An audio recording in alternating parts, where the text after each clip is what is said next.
and it was a white, just an orb. And then once it stopped, it like went like a pool ball, like hitting rails. It just went doot, doot, doot, doot, doot, and then it vibrated and then took off again. That's when it did the second. Whoa! The following is my conversation with Wesley Geer. Wesley is an American musician based out in California. He's performed with bands such as Korn, Hed PE, and his new band HU3M3N. Wesley founded Rock to Recovery, which helps support recovering addicts and victims of abuse by providing opportunities to create and record songs with professional musicians. The organization has been so successful that it recently received a contract with the Department of Defense to help support Airforce and Army wounded warriors. I also happen to know for a fact that Wesley had an interest in the UFO UAP subject, and he's discussed his own sighting around 1994. A really interesting guy who's responsible for some of my absolute favorite go-to songs as a teenager and still today.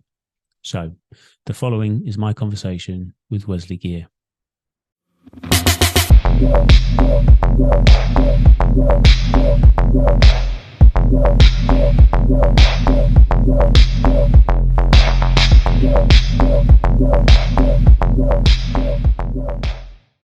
What's up, dude? Hey, how are you? I'm doing good. Where are you? I'm in Lincolnshire, England. Whoa, I didn't even know. Wow. All right.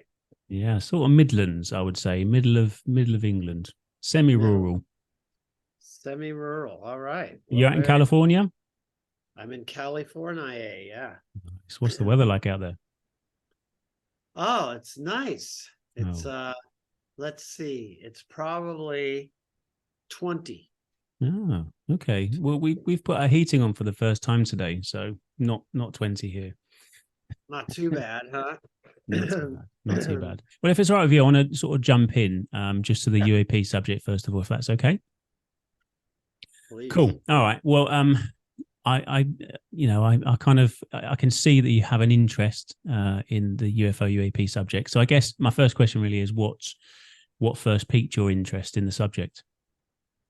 That's a good question. What first piqued my interest? I'm not sure, but I mean, I just know that going way back to the early 90s, at least, I was, a believer of UFOs and just felt like there was just far too much evidence. And so in my early days of Hed PE, when that band was forming before we had a record deal or anything, this will date me a little bit, but we would get VHS tapes, send away for them and kind of collect them, like, people just making, homemade edits kind of. And we were researching guys like, Bob Lazar, who's still around. And I mean, if anybody that knows Hed PE, we like, I mean, we made a independent release, so not many people have it, but we cut together all these audio samples, like in the most antiquated way, like hit play, record, like from each video, to put those samples in there of all these stories. I can't remember the name of them. My singer would know better than I, but I remember they were interviewing like Air Force, officers who are 80 going, look, I was never supposed to tell you this secret, but I'm going to tell you now. And I'm like, okay, this guy's not lying on his deathbed. Why would he do that? Oh, to make money. To make money on selling 12 VHS copies. It's like, no, there's just something that really felt real about it. And then later I did see a UFO, but we'll get into that. Okay, cool. UAP, sorry. Well, interesting there. A few people, I've spoken to a few people who dislike the use of UAP and prefer the old school UFO. How do you feel about it? I don't care, but I mean, maybe if I did more research on it. Seems like UAP, and I don't know much, is kind of, it's obviously newer term, but there's a lot of disclosure now, so it doesn't bother me. Usually when I feel like they change titles or acronyms, it's to get us off the trail so we don't know things about it, like oh, it's not it's cloud seed, it's not geoengineering, it's and then they change it to climate modification. It's just like, or whatever, high fructose corn syrup. You probably don't have that in England. It's they just change names that once we get kind of savvy to knowing the stuff they're trying to hide, right? They change the name. I haven't attached that maliciousness to UAP yet, though. Okay. Well, let's jump in. What you sort of alluded to having seen something in the past. Are you happy to talk about that? Oh yeah. So my band at the time, Hed PE, we were going, excuse me, to play in Las Vegas, which is about a 5-hour drive through the desert. Very open and whatever. And I had my DJ product in the cars, driving my truck. And it's quiet. We're not on drugs. We're just driving out, probably about as sober as we'd ever be. Back then, we used to party a lot. Just cruising. And at this point, it's probably middle of the afternoon, and not a cloud in the sky, giant horizon, no buildings, no mountains, nothing, just open space. And both he and I exclaimed. We both went, whoa, whoa, just like that together, right? So I'm like, I knew what I saw, but I knew if I told him, hey, did you see that thing that did? And if he said, yeah, I'd always wonder. So I go, dude, tell me what you just saw. And he explained exactly what I just saw, which, by the way, by this time, we've watched so many VHS tapes on I forget what area 51 or whatever, and you started seeing in the different, like the space shuttle, and there'd be these, you'd see a lot of the same stuff appearing in different places. You kind of knew the story and the narrative because they all kind of went together, even though they're told from different people and places and all that stuff. So anyhow, what we saw was coming across the horizon all the way, out of sight from our left, across the horizon, and it just and stopped. That was the first whoa. So we went, whoa, like boom, stopped. And it was a white, just an orb. And then once it stopped, it like went like a pool ball, like hitting rails. It just went doot, doot, doot, doot, doot. And then it vibrated and then took off again. That's when it did the second, whoa. Wow. Right? So instantly I was like, there's no plane that covers that much ground air. You know what I mean? No human could survive that type of inertia. There's no craft that I know of. And this is probably 94, I'm guessing, that could do that. Now they say, like Greer, what's the guy's name who does like on Gaia? Dr. Stephen Greer. Stephen Greer. They talk about like Northrop Grumman or these other entities that maybe have human-made stuff. Maybe they do. I don't know any. I'm sure they do. I don't know any human that could survive that. And clearly we saw something that wasn't anything we had experienced normally, right, in life. And so that was mind-blowing. I can imagine. Did you talk to other people about it? How did you feel afterwards about sharing I tell it? the story. Oh yeah, I tell the story all the time. And I love telling it. I saw a UFO, and sometimes people are like, well, maybe it's just like, no. Well, maybe no. Because like I said, there's no human that could survive that kind of inertia or stay awake. By the way, I do some work. I do this thing, Rock to Recovery, with the military. We have a contract with the Air Force. And I love to ask them, and they give me all sorts of funny answers. But I flew in a F-16, and we did 9.3 Gs. Wow. And that's not jerking around, but for anybody that doesn't know what a G is times your body weight. So 9.3 times my body weight. So if I'm just under 200 pounds, 9.3, that's getting close to 2,000 pounds body weight. But what they did is they took me up out of the Las Vegas airport, and they go straight up in the F-16, straight, not kind of straight, literally straight. And to not have what do they call it? Positive gravity, or there's negative or positive. Anyhow, they go backwards to keep you in your seat, basically, so you don't go out of your seat. So anyhow, once they tested me and saw that I could handle some of the stuff, they went through every move that the Thunderbirds do, the whole thing. And I felt like I had it where my eyes blacked out doing a loop, where I literally, and they put you in a suit where blows compressed air and squeezes your legs, right? It goes all around your legs. And so when they're doing something with a lot of G's, they have to squeeze your legs to keep your blood up in your sternum. And you have to do hook breathing where you go, because you can't breathe. The pressure is too great. If I have 2,000 pounds on my chest, I can't inhale, right? So the way you do is, so I'm doing that at 9.3. This is not do. So I've got some experience to know that there's no human in there, or if there is, they've gone so far with technology that they can make the human body not deal with inertia, right? And what's really interesting to me is that I feel like I've been lucky to be a fairly intuitive human. Like a lot of stuff it almost sounds like bragging, but kind of figure out my own, starts to come later, science or whatever. But so when you would see UFO videos, they always look like this, right? So what is that? That looks like they're on water, right? Or something like that. Meaning like when you're on water, you're not dealing with the Earth's gravity. You're just floating to where the current, in this case, air current, as opposed to hydro current.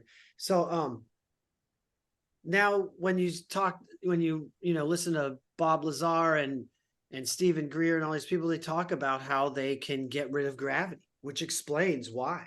Because if you're just a knucklehead going to make a fake video on UFOs, you're not going to think, hey, you know what I mean? Like we use thrust. Humans use thrust, pushing against the Earth. Oh, get the space shuttle up, But you could tell there's something at play, and this is something that Bob Lazar talked about long, long ago.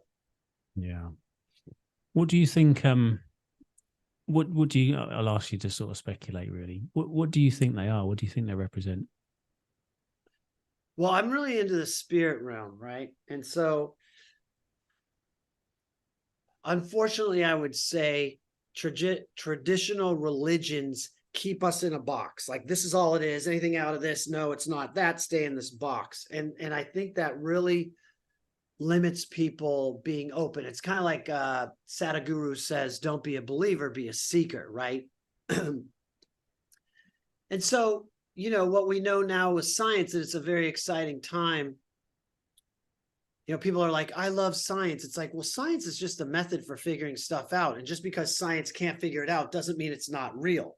Yeah. So we have all through life, all through history, every culture has told the story of some version of star people coming down here, mating with humans, et cetera, et cetera, et cetera.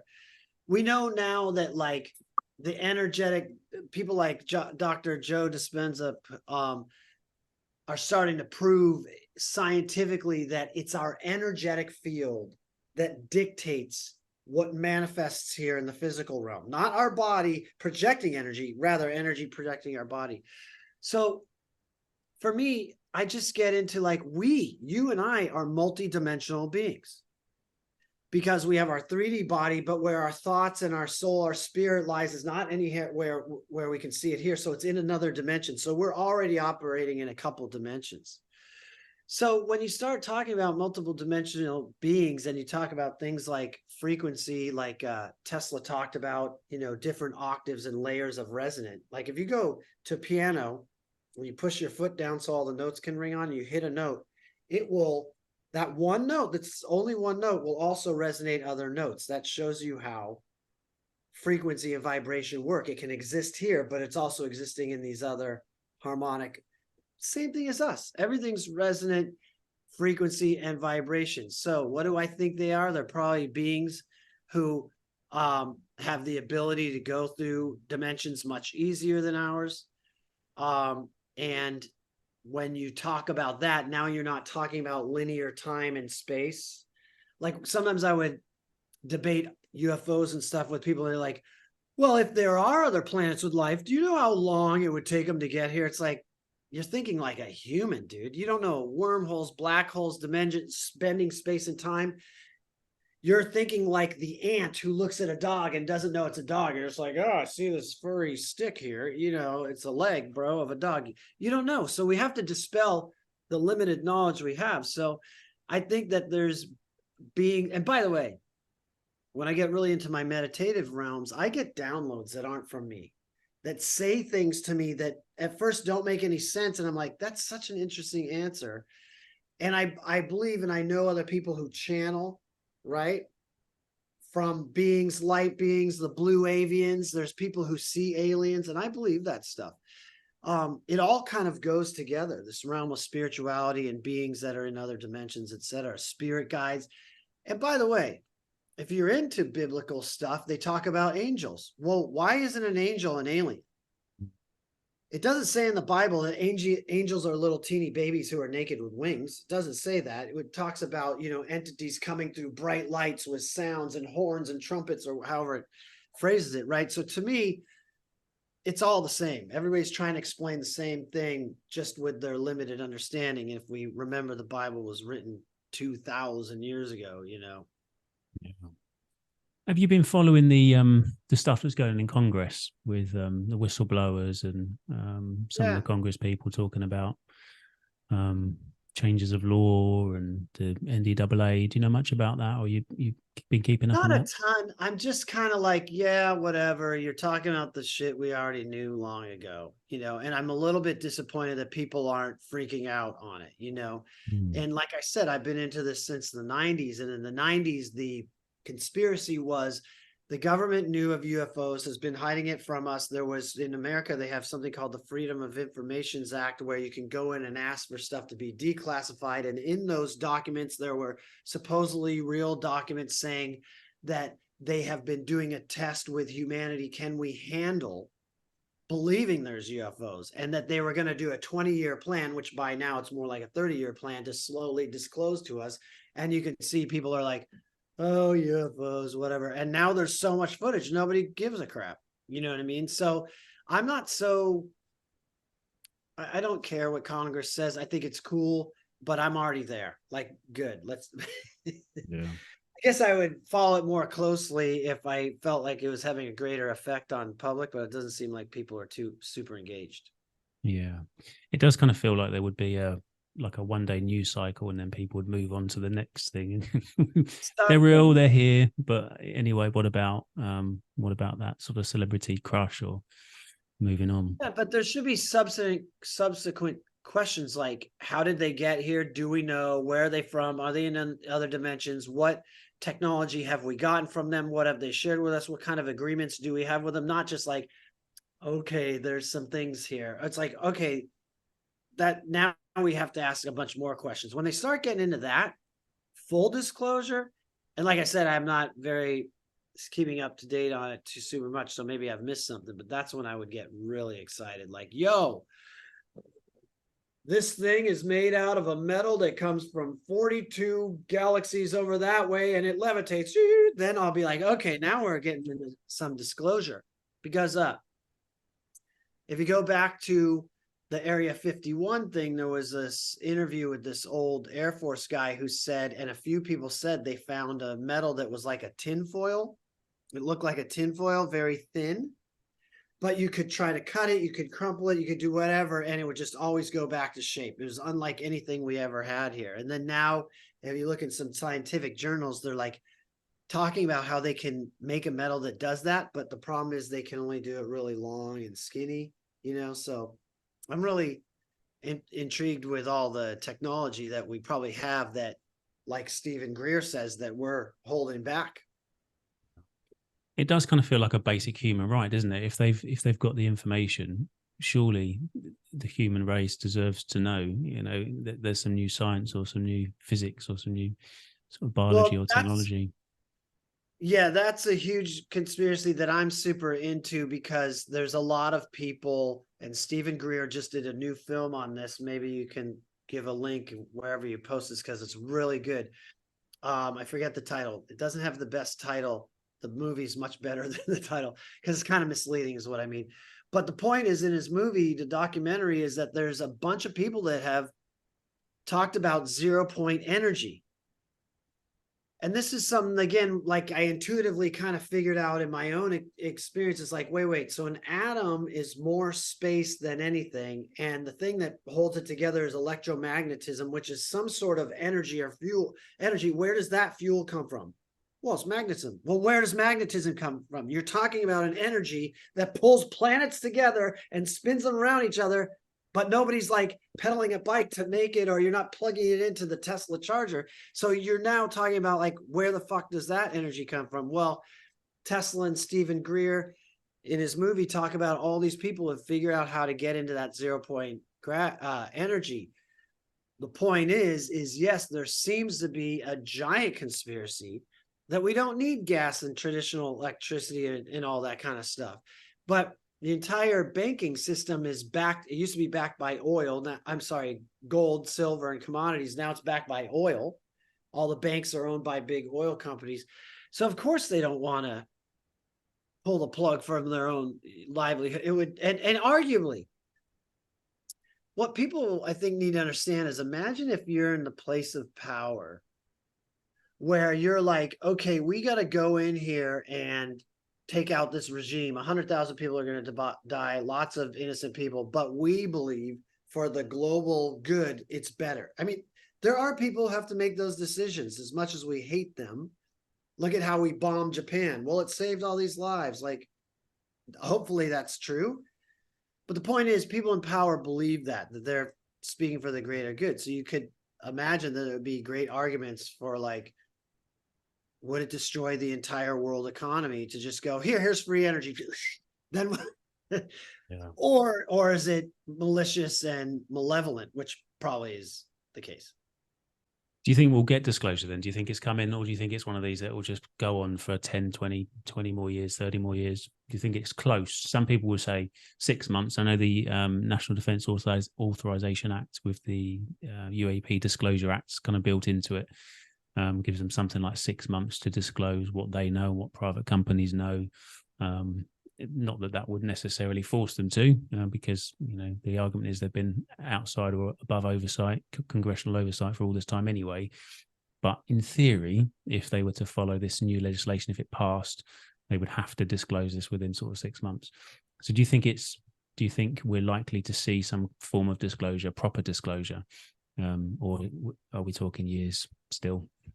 Proper is the key word, right? I think they're going to hold back a lot of information. I do believe that we have technologies that everybody's trying to hold back on. I think people are afraid, and I think they want to keep control.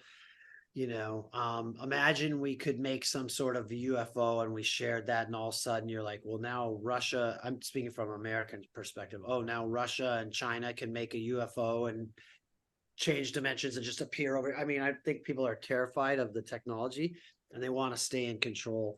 So proper disclosure is subjective to the people disclosing it, right? So I think they'll give us what they want to give us, which will be teeniest little sliver, and therefore nobody will really care. Okay, there's some beings. It's funny because if we live in this time in the world where there's so many news sources that nobody believes anything anymore beyond what they want to believe. So now, even if I feel like I had a UFO land right here and I posted on my Instagram, people are like, that shit ain't real. And I think people like, I'm going to say like the Donald Trumps of the world, they know that they could create their own reality. And governments have been doing this for a long time. It's nothing new, but masterfully so. Like, doesn't matter what the news says about me. I will make my own truth. You know what I mean? Just keep shoving out there. Whoever says it most becomes the most true, right? Yeah, absolutely. Okay. Are you working on anything at the moment? Anything that you can talk about, or anything Well, I'm not building a UFO or anything, but to change the subject slightly, I am a big fan. I was listening to some, I think some Hed earlier. I think it was Renegade. okay, it just happened to pop up on my well, it didn't pop up, I searched for it, but it just happened to pop up with all of the it just took me back. I mean, I'm 40, so some of the stuff I used to listen to back in the day, some Tool and Korn and Papa Roach and System of a Down and stuff, just all auto-populated. It was brilliant. It's like a blast from the past, but I love it. I'm honored. Nice. Very honored. Can you read that? Yeah. Because in my screen it's backwards. Is it backwards? Yeah. HU3M3N. HU3. If you look us up anywhere, HU3, you'll find us. And this is my new band. It's kind of funny because, human deals with, like, straddling a line between machine, human, and whatever else is out there, right? So yeah, we got music on Spotify, and what's really fun is that we just got an EP done, and we're shooting music videos for it Saturday. So we're starting to release a new EP. The first EP was my metaphor. I was at the gym running. That's why I'm got the silly tank top on. But it's like starting a new band is like having sex with a new partner. You know what to do, but you got to figure out who likes what the best, and you're kind of like finding that magic. So we put out a few songs that were called Prototype is our first stuff. We're kind of trying to figure out what the hell we're doing. And so this new stuff I think is a lot better and a lot more realized. And we'll start. When does this podcast come out? Probably quite soon. I'll probably edit tonight, maybe tonight or tomorrow. Okay, yeah, let me know. So we drop our first song out to the digital realm on October 27th, which is a day before my 17th birthday. I mean 37th, or is it 47? I don't know. Numbers are not important, but yeah, we drop our song, and anybody out there can find us. Just HU3 should get you to us, or pretty damn close. So that's what we're working on. Awesome. And Rocks Recovery, I was just doing a bit of research beforehand. Amazing organization. I love the idea of using sort of music in this sort of therapeutic so is it mainly for sort of military, or am I reading that wrong online? Is it mostly sort of military? Well, I had a really bad drug and drinking problem at the end of my touring days. So I had to kind of like, recover from that lifestyle. And so in so doing, I was like, why is there not more music? Music's so magical. Everybody would tell you that. Why isn't it used more in the treatment of addiction, mental health? And then from the success I had in doing this rock recovery stuff in that arena, we got the contract with the Air Force, working with warriors. And so I think for some people it's a little esoteric when I say this, but we literally are music. We're frequency and vibration in a coherent way, right? Everything in our body is frequency and vibration. Disease is the lack of coherence, right? And, so when we're healthy, it's everything's, singing in beautiful harmony.